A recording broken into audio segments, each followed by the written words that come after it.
നമസ്കാരം. തിരുവാഭരണ ഘോഷയാത്രയ്ക്ക് പോലീസ് സംരക്ഷണം ആവശ്യപ്പെട്ട് പന്തളം കൊട്ടാരം ഹൈക്കോടതിയെ സമീപിച്ചു. ഘോഷയാത്രയ്ക്കിടെ തിരുവാഭരണം നശിപ്പിക്കപ്പെടാനോ തട്ടിയെടുക്കാനോ സാധ്യതയുണ്ടെന്ന് ഹർജിയിൽ പറയുന്നു. തിരുവാഭരണം കൈവശപ്പെടുത്തുമെന്ന് ചില സംഘടനകൾ പ്രചരിപ്പിക്കുന്നു. മകരവിളക്കിന് കൊണ്ടുപോകുമ്പോൾ തട്ടിയെടുക്കുമെന്നാണ് ഭീഷണി.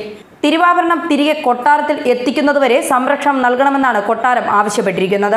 ശബരിമലയിൽ മകരവിളക്കുത്സവത്തിന് അയ്യപ്പ വിഗ്രഹത്തിൽ ചാർത്തുന്നതിനുള്ള തിരുവാഭരണവും വഹിച്ചുകൊണ്ടുള്ള ഘോഷയാത്ര 12-ന് പന്തളത്ത് നിന്ന് പുറപ്പെടും. പുലർച്ചെ 4-ന് പന്തളം കൊട്ടാരത്തിലെ തിരുവാഭരണ മാളികയിൽ നിന്നും തിരുവാഭരണം പുറത്തെടുത്ത് ചടങ്ങുകൾ ആരംഭിക്കും. തിരുവാഭരണ വാഹന സംഘവും കൊട്ടാരം അധികൃതരും ചേർന്ന് തിരുവാഭരണം ശിരസിലേറ്റാതെ വലിയ കോയിക്കൽ അയ്യപ്പ ക്ഷേത്രത്തിലെത്തിക്കും. പിന്നീട് വലിയ കോയിക്കൽ ശാസ്താവിനെ തിരുവാഭരണം കണി കാണിക്കും. പ്രത്യേക ചടങ്ങുകൾക്കൊപ്പം ക്ഷേത്രത്തിലെത്തുന്നവർക്ക് ഉച്ചയ്ക്ക് 12 മണി വരെ തിരുവാഭരണം ദർശിക്കാം. പൂജിച്ച ഉടവാൾ പിന്നീട് മേൽശാന്തി പന്തളം രാജാവിനും രാജാവ് കൊട്ടാരം പ്രതിനിധിക്കും കൈമാറും. തുടർന്ന് തിരുവാഭരണ പേടകത്തിലാക്കി ശിരസിലെത്തി ഘോഷയാത്ര പ്രയാണം ആരംഭിക്കും. 20 അംഗങ്ങളാണ് തിരുവാഭരണ വാഹന സംഘത്തിലുള്ളത്. ആദ്യ ദിനം അയിരൂർ പുതിയകാവിലും 2ാം ദിനം ലാഹാസത്രത്തിലും ഘോഷയാത്ര വിശ്രമിക്കും. 14-ന് വൈകിട്ട് 5 മണിയോടെ ഘോഷയാത്ര ശരംകുത്തിയിലെത്തും. ന്യൂസ് ഡെസ്ക് കർമ്മ ന്യൂസ്.